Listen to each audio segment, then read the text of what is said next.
ఎలా ఉన్నారు, బాగున్నారా? ఇదిగోండి మా ఇంట్లో ఈరోజు మేము చేసుకున్న వంట టమాటా పప్పు, వంకాయ ఫ్రై. మీకు కూడా ఇలా కాంబినేషన్ నచ్చుతుందా?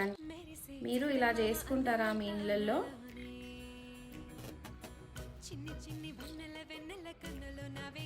చాలా బాగుందండి, కొంచెం కారం కారం ఉంది, బాగుంది. వంకాయ ఫ్రై కూడా చాలా బాగుంది. ఇలా నేనేం చేశానంటే సైడ్కి ఈ చల్లమిర్చి, ఇలా పాపడాలు చేసుకున్నాను. మీరు కూడా లంచ్లో ఇలానే హాయిగా మీకు నచ్చింది చేసుకొని తినండి. ఎందుకంటే నైట్ రైస్ తినడం కంటే ఆఫ్టర్నూన్ తినడమే చాలా మంచిది. మనకి వెయిట్ లాస్కి కూడా హెల్ప్ అవుతుంది. మీరు కూడా తినండి, మీ లంచ్ని ఎంజాయ్ చేయండి.